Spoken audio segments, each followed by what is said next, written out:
Something hunts these mountains, shaped from myth. Formed by the spirit of the mountain man, he lives by the way he hunts.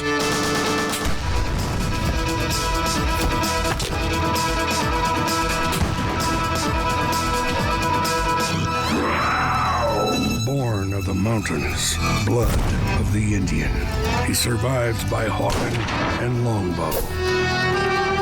He's alone, he's free, he's forged by the elements. Journey with the last of a breed, Sasquatch, Mountain Man.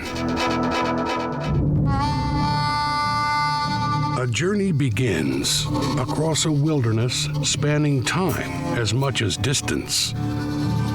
The one they call Sasquatch is retracing the steps and reliving the sagas of the mountain men he is the natural-born heir to. Beneath his feet lies the same land the free trappers once walked upon. And ahead for Sasquatch lie the same adventures and the same deadly perils. Of all the dangers this wild territory holds, the potentially greatest threat lies in the one that looks the purest and gentlest, but hidden in its soft touch, like a straight razor in a lady's glove, is the fate known as White Death. For Laramy Sasquatch Miller, White Death is just one of the challenges of where he carves out a hard, true life. I live in the middle of nowhere in the Rocky Mountains. You look around, this is my home. I was born and raised in the mountains. Brought up living off the land, learning all the ways of Mother Nature. My horse is my best friend. I'm a sucker for a challenge. You could drop me off 100 miles from civilization and I'd be tickled pink.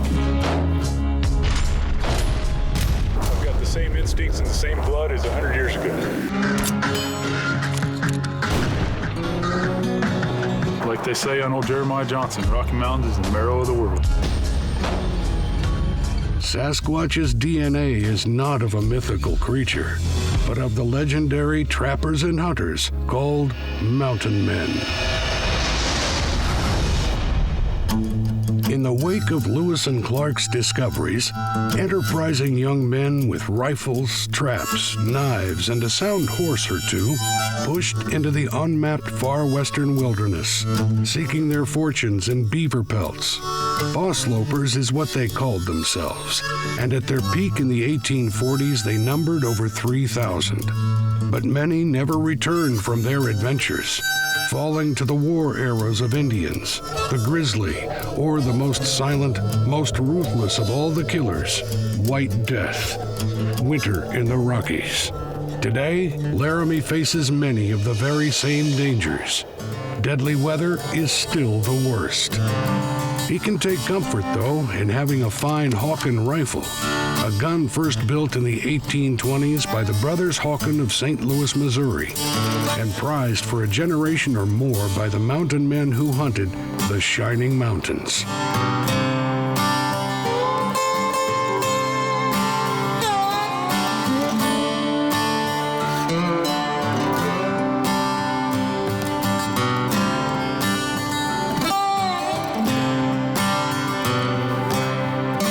Mountain man, survival depended on not just what he shot with his Hawken, but on food taken in every way, including the most primitive.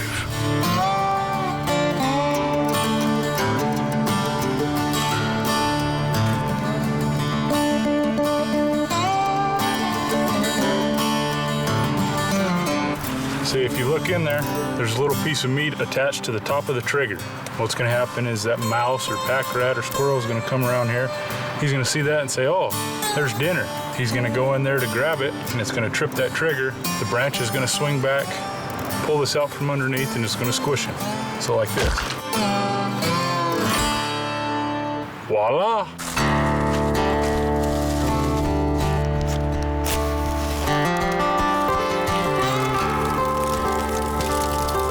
He here is the true and original American melting pot. Mountain men hunkered down beside fires just like this, using their side pour dippers and molds to cast their own silver-sheened bullets from molten lead. That's my 54 caliber bullet, capable of taking any game down in the world. Gives a man a sense of accomplishment and confidence, knowing he can make the bullets he needs whenever he needs them. Even with the ability to make them, bullets were always a scarce commodity to the mountain man. And if he could find a meal without having to use any precious lead, then it was worth the effort.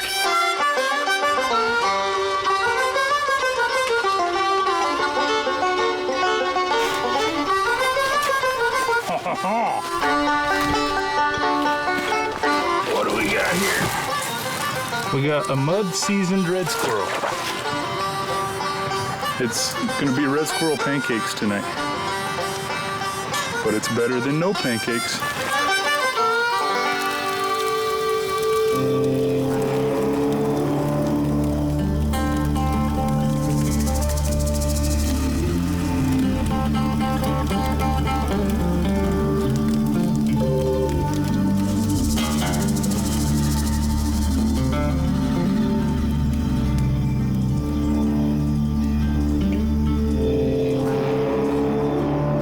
Sasquatch way is never easy, and for Laramy it's a point of pride that even loading his rifle's a work of skill and art, to be done perfectly, because he'll only have one chance at the shot of a lifetime. We're in Sasquatch country. We're in the farthest northwest corner of British Columbia.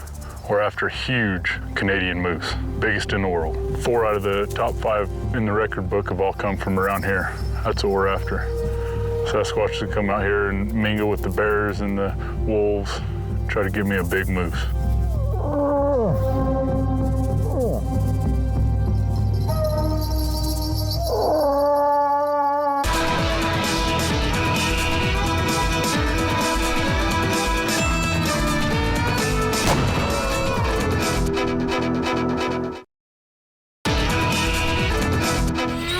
In the giant moose country of British Columbia, a man called Sasquatch walks in the footprints of the mountain men. He uses traditional skills to honor the spirits of the ones who came before him, while blazing his own unique trail.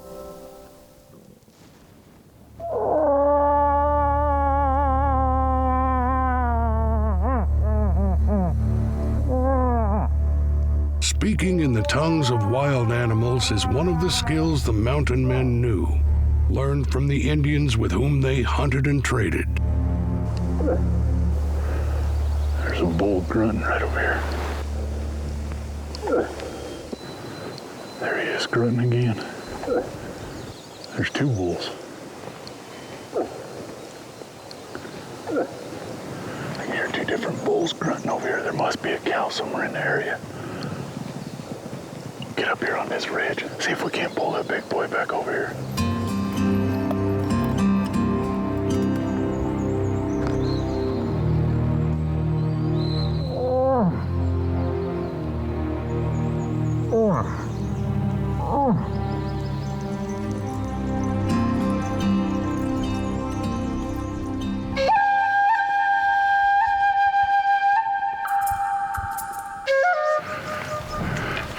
You know, the old mountain men back in the day, they used to wear lots of furs, lots of buckskin, because rubbing up against this kind of stuff, it helps keep them quiet. It's actually fairly waterproof, and it helps keep your scent down.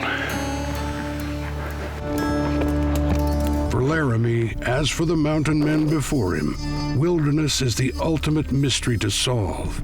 Bigger than him, bigger than his life.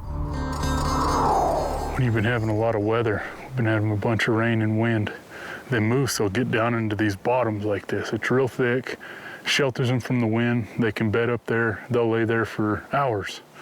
And so it's a good idea to stop and really listen. You know, sit down for 30 minutes. And it's in those times of stillness when you can hear the true rhythms of the wilderness.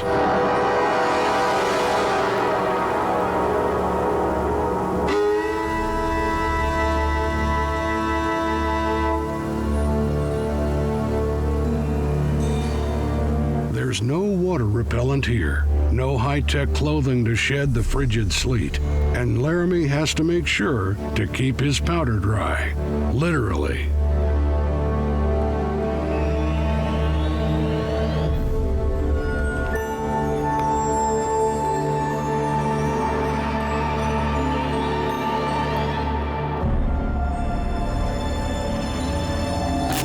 For Sasquatch now and the mountain men before, there is one universal law of the mountains. Cold is death, and fire is life. You know, the wind's been blowing real bad up here. What that does to the animals is it pushes them down in the thick river bottoms and thick brush and trees, and makes it tough on Sasquatch. You gotta go maneuver through there and hope you can get a bull to grunt.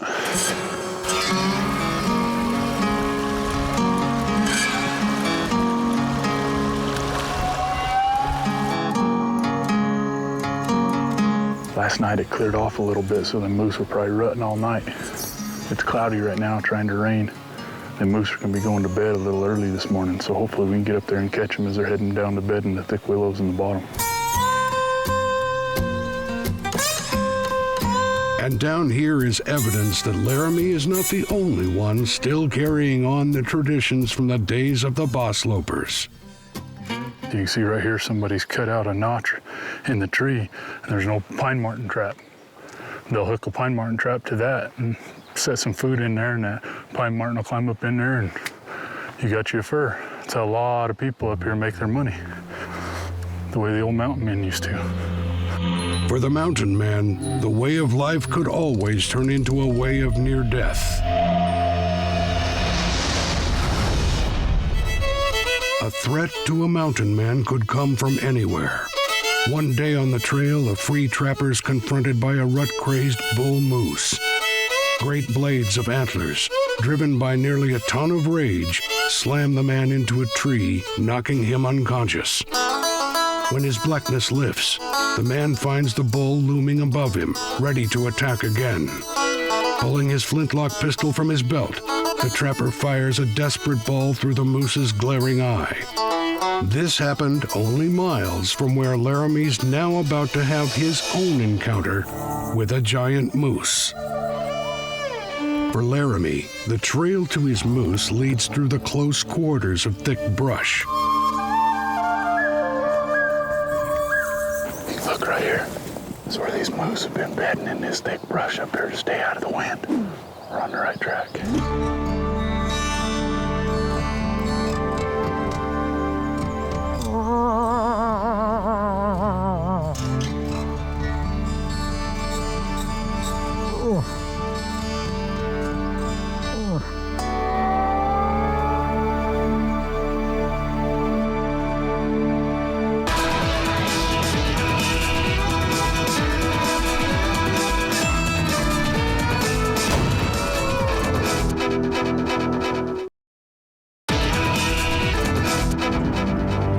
The shadows of the mountain men stretch from the past to the giant moose of today.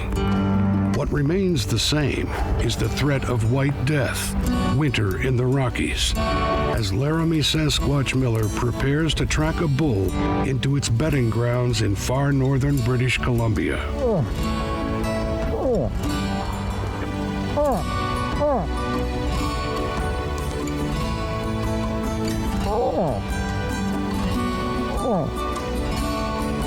Game calling's just one of the traditional skills Laramy carries on.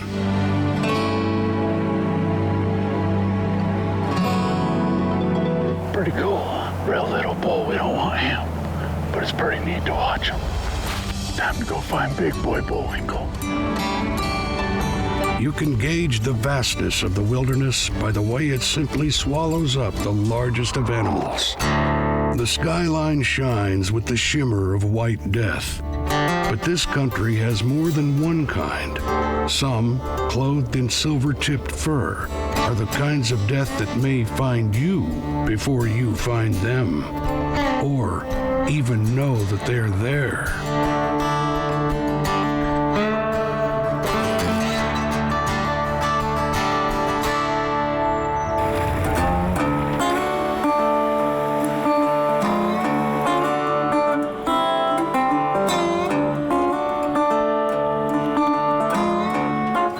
These moose, willows like this, is their main food source.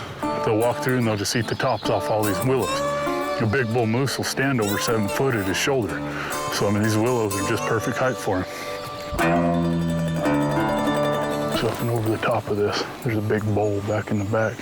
So we're gonna sneak up this trail. It's real loud through here with all the willows and brush and everything. So we gotta try to keep, you know, our sound down because the moose can hear you from a long ways away.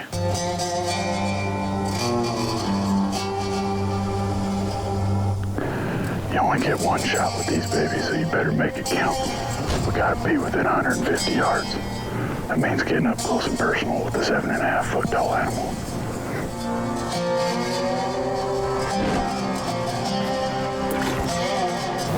We got the wind bad. It's blowing straight down into this canyon. We're gonna circle up and try to get the wind in our favor, so. They're in here. We just gotta find them.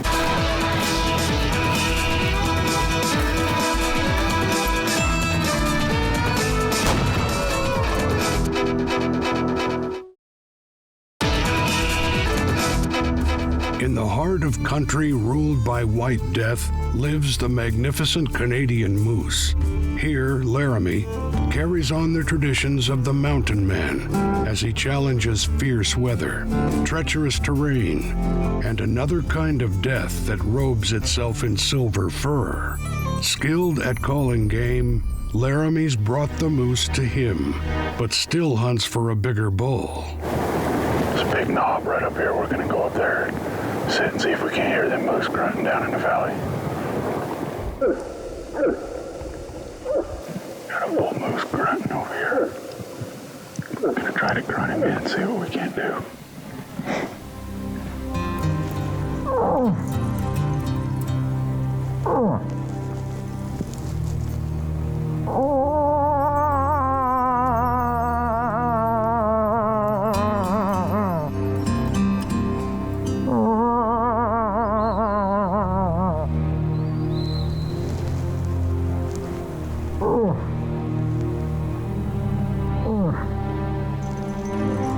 Calling game means knowing a wide vocabulary.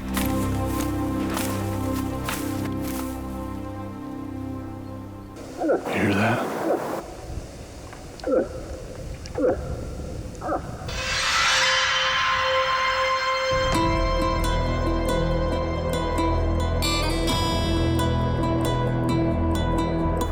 I'm just gonna shut up and see if maybe he'll get interested.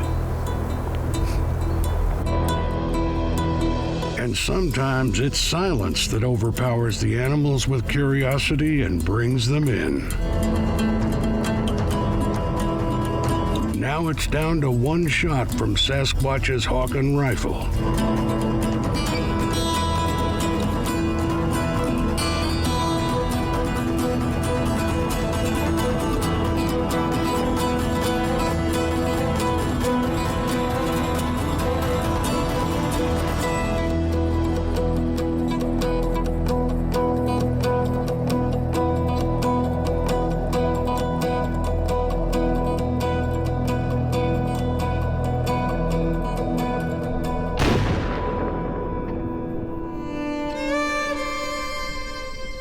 As the moose disappears in a cloud of powder smoke, Laramy fills his Hawken with a backup load.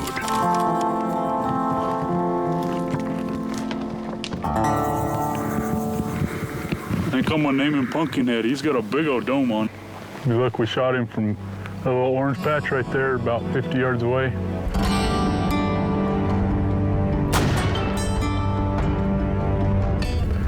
About a high 57, 58 inch bull.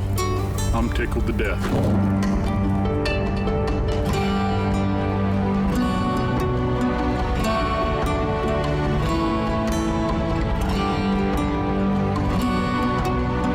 Well, we let the meat sit overnight.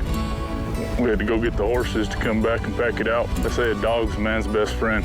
I disagree. I think it's a horse. Saves you a lot of work. Raining like a son of a gun. Ought to be fun. There might be a grizzly sitting on it. Who knows? We'll see. In this land of White Death, there's an endless struggle for every bite of food. And if the grizzly finds the moose before Laramy can pack it out, then one of them may have to die. The horses know the score and are not excited about leaving the safety of camp. Keep going. It's a simple fact. The further north you go, the more things that can eat your horses. The moose we killed last night, he's just right over this little knoll. We're going to ease in there and make sure there's no predators bigger than us. With a single shot in his Hawken, Laramy's aim will have to be true if there's a grizz on the carcass.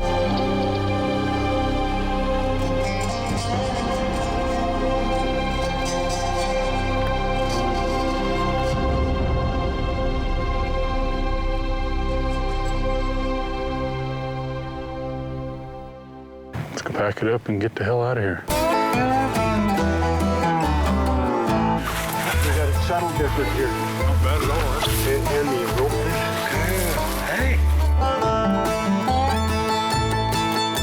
For Laramy Sasquatch Miller, the trail of the mountain man is just beginning.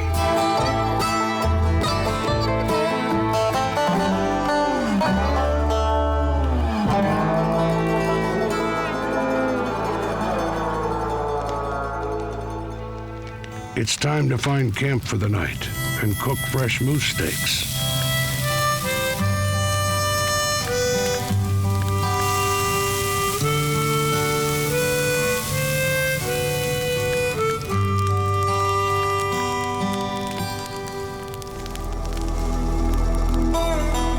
The smell on the wind brings in company.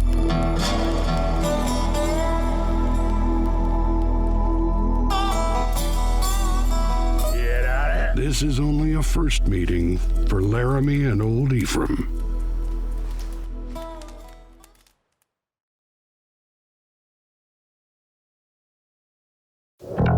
Something hunts these mountains, shaped from myth.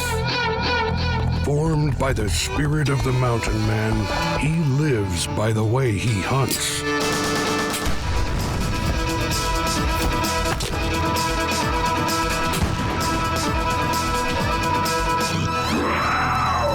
Born of the mountains, blood of the Indian, he survives by Hawken and longbow.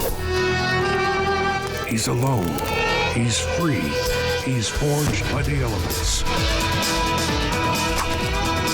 Journey with the last of a breed, Sasquatch, mountain man.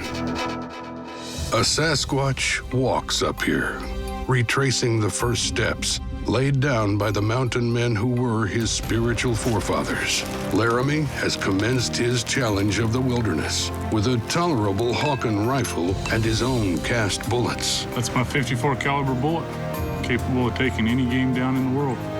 Gonna be red squirrel pancakes tonight. Big game or small, Laramy knows he possesses the time-honored skills to keep himself fed in this far country. But he hasn't limited his sights to squirrel and has already taken up his cap-lock rifle to seek larger fare to fill his larder.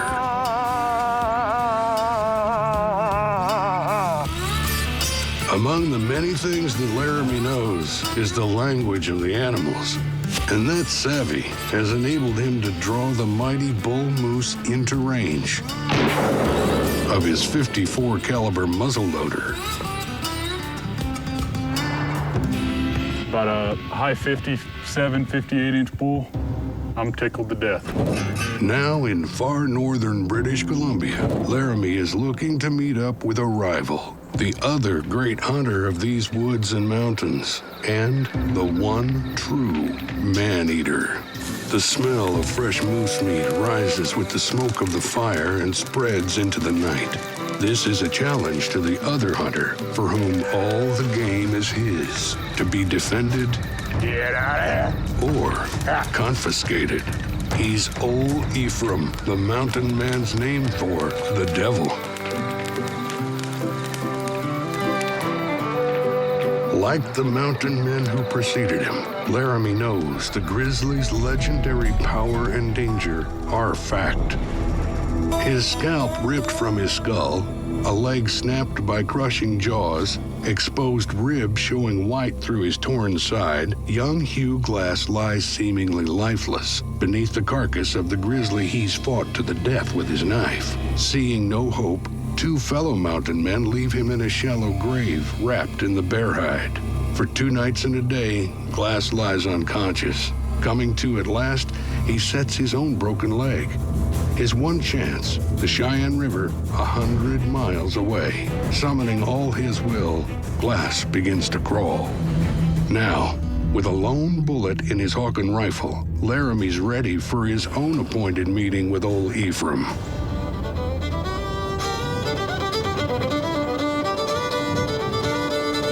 For this grizzly hunt, Laramy's partnered up with Jack, another hunter with the blood of the mountain men in his veins. Look right here, you can see where a bear's been rubbing. They got some hair. It's shiny, got, the black marks on the top, and then there's a bite mark here about 7 foot. Pretty good bear. 7.5 foot, somewhere around there. A bear that tall can weigh 600 pounds. He runs at 35 miles an hour, has 4-inch claws, and a 1,200-pound bite force. An ultimate survivor. He'll live on berries and roots as well as on meat. If you look real close, you can see where these bears have been tearing up and digging for roots and everything else in here. Lots of bears in the area.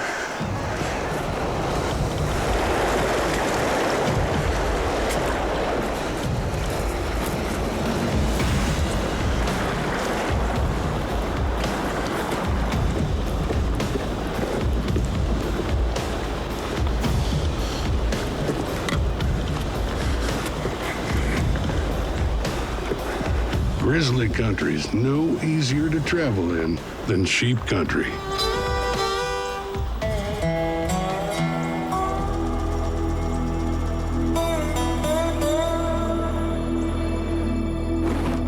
From up here, a giant bear's no more than a speck on the Broad River flat.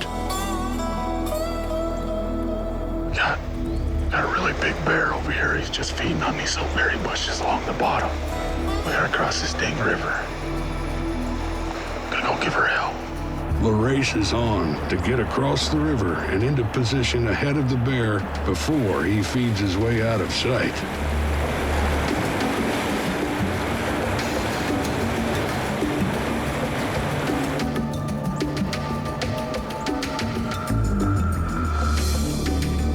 In these willows, even the biggest of bears can vanish like mist on the wind.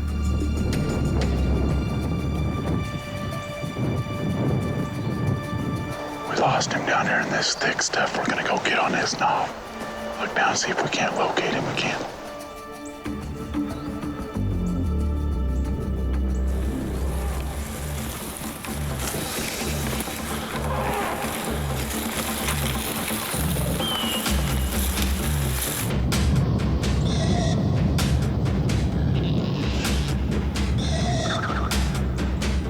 That bear's only 300 yards away right here.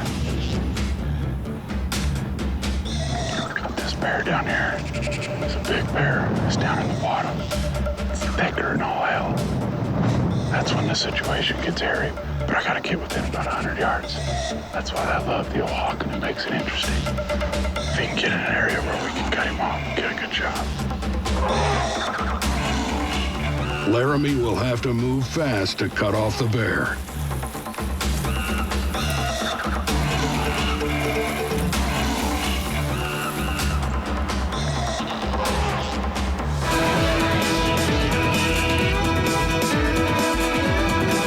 Big bear up on the hill.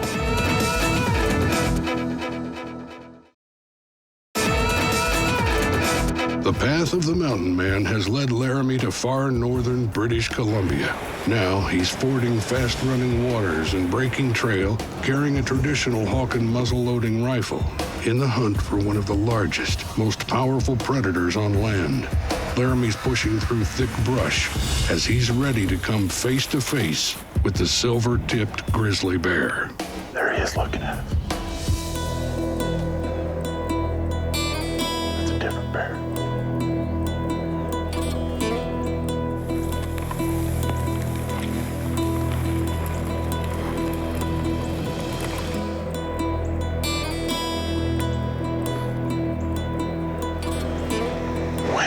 swirl. It's making it real tough. We spotted that big bear down in the bottom. Was just feeding on the soapberries in the bottom. Circled around, got in a perfect spot. He come to about 150 yards, which I could take that shot and I could hit him, but he never stopped, and I just didn't. Oh, there he is right there running. Hold on.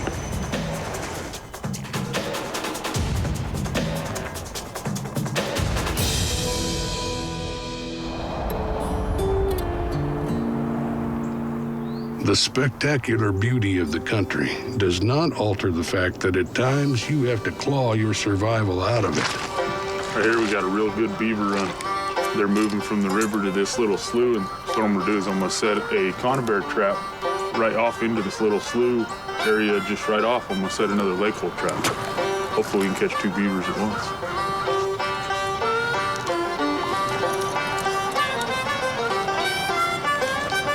There's as much art as science to making a good trap set.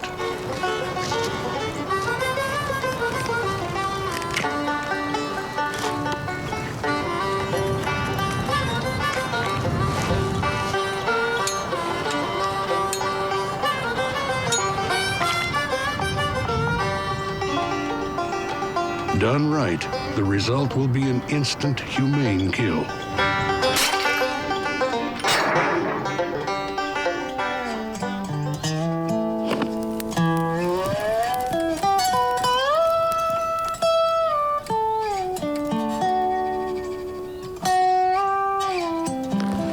Lucky for Laramy, he doesn't have to wait for what his traps catch before he eats. There's still moose meat from the kill he made earlier on this expedition into British Columbia.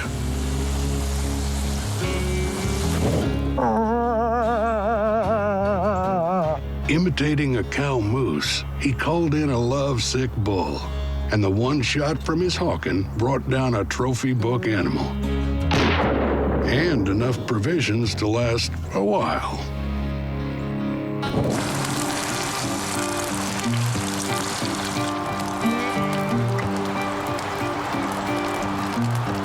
A meal of moose would have been a godsend for mountain man Hugh Glass when he met the grizzly on the high plains and paid the price.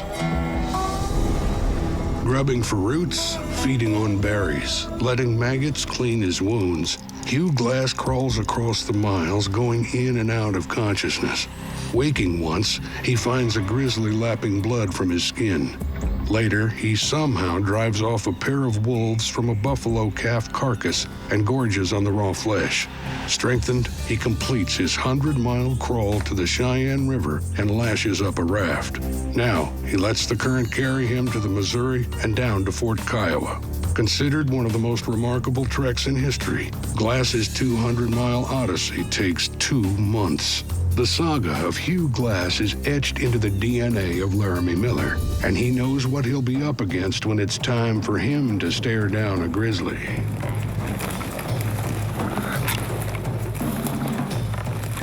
Look here, you can see pretty fresh bear sign. They've been eating these soapberries. It's just chock full of soapberries. Take that home, make it a soup for you. On this ridge, pretty much all day we've seen a pretty good grizz down here in the bottom. And then we just saw a smaller, we can't tell if it's a boar or a sow. Out here, we've got another big bear up on the hill. We're gonna go get on the bank and see if we can't get a good look, see if it's a sow or a boar. So the episode of Grizz vs. Sasquatch is still ongoing.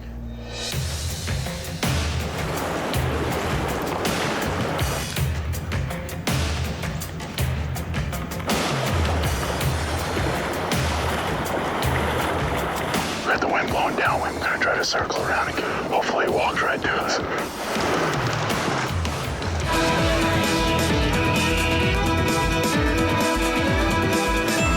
There's about 40 yards.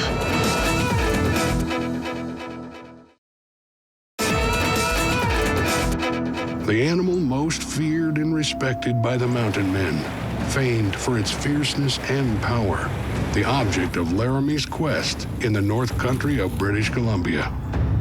Here, Laramy brings his traditional skills. The hunt continues across the vast and rugged landscape. We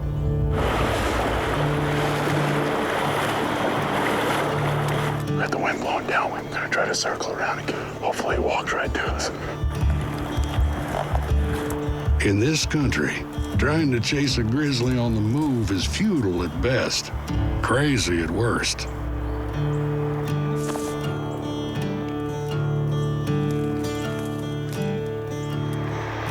We had that big bear right down here in the bottom, we figured. He was heading just north real fast, figured to try to circle around in front of him. He pulled a Houdini on us.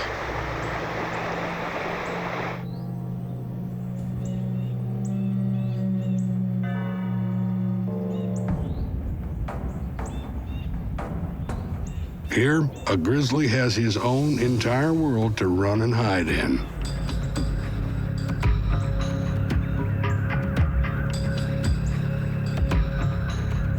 And grizzlies, they love to feed on flats like this. You got a lot of fish spawning down in these creeks, but you got the big sandbars where they can drag them fish up on the sandbars. You got tons of soap berries going along, which is one of the bear's main diets.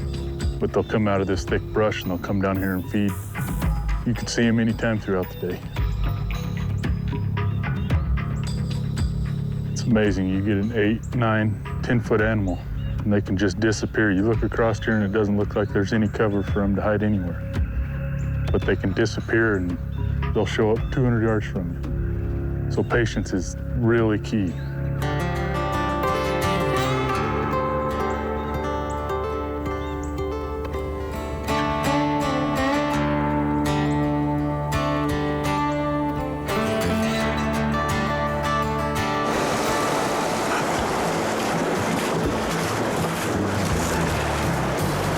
This would be a great place for them bears to stay out of the rain. They got all kinds of berries. That's what these bears are eating. Soapberry. It's bitter. They're very bitter. Not bad though. You could live off that for a while.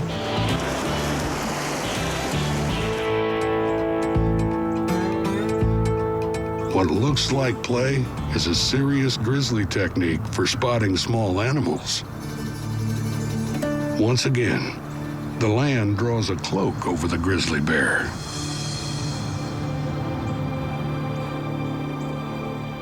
Guess they don't get big for nothing.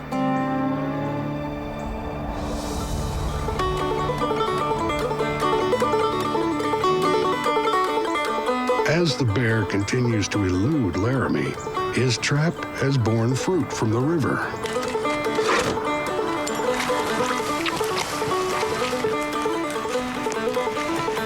Laramy will care for this beaver in camp. He has a pelt and food, and without firing a shot and disturbing the area.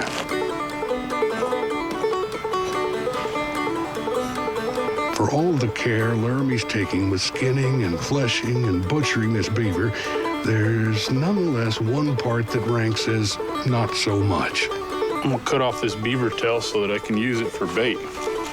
No, I'm not gonna eat it. You hear all these stories of the mountain men back in the day and beaver tail being a delicacy. Well, it's full of gristle. The beavers store gristle and fat in this so that they can make it through the winter. That's why their tails are a lot bigger in the fall than they are in the spring. And just for that lone reason, I don't see how the mountain men could have ever eaten it. It's inedible to me. I've tried it and not so bueno.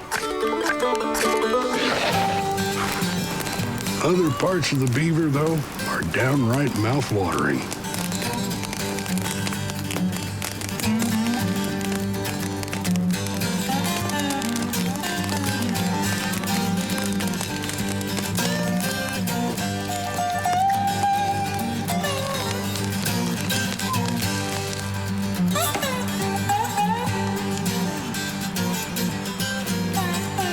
Now that's some fine haunch of beaver. Belly full of beaver meat, Laramy carries on his quest to meet up with old Ephraim. See, we got a big grizz up there. Looks like he's trying to dig to China. He's digging for gophers, boy, and he's throwing dirt everywhere.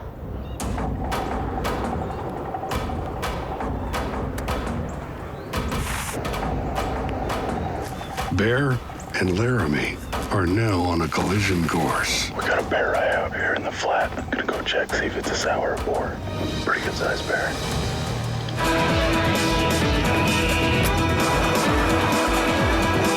It's a bow hunter's dream right there.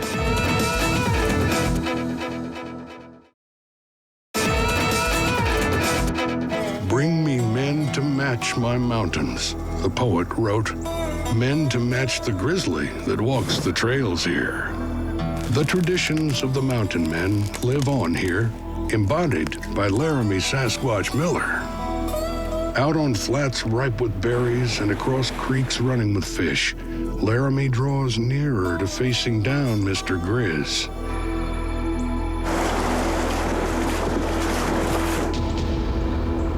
He's digging for gophers, boy, and he's throwing dirt everywhere. We got a bear here in the flat. I'm gonna go check, see if it's a sour or boar. Pretty good sized bear.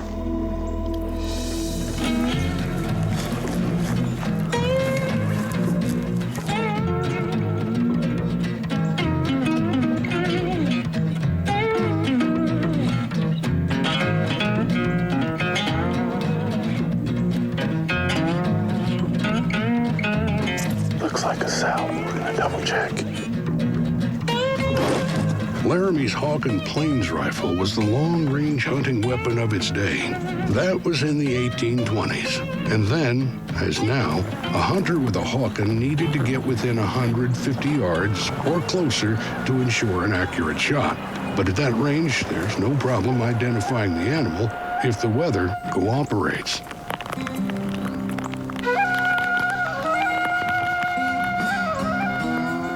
It's a beautiful country. But once again, you can see it's raining like crazy. You can't see the sides of the mountains. Visibility's pretty poor.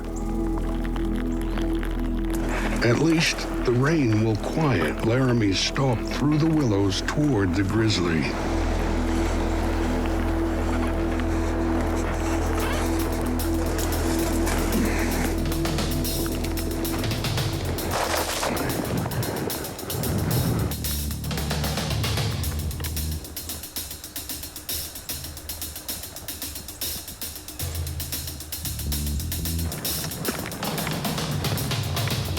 It's only about 40 yards.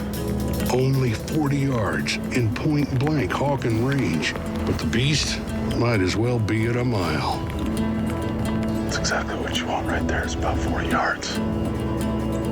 It's a bow hunter's dream if it was a good blower. Too bad it's a sow.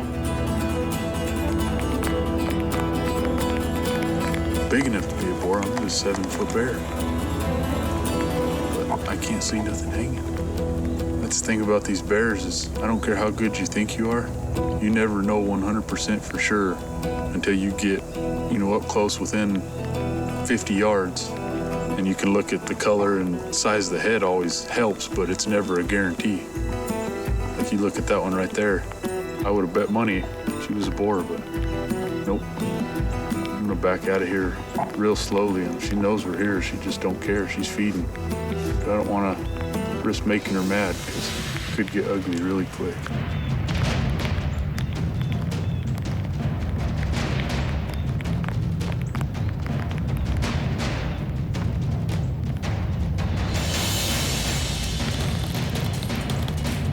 Old Ephraim said the mountain men, hinting at brimstone, and Indians knew it as the beast that walks like a man, leaving a clawed hind track in the image of the human footprint or the Sasquatch. For this Sasquatch, his ultimate rendezvous with the grizzly or the devil awaits.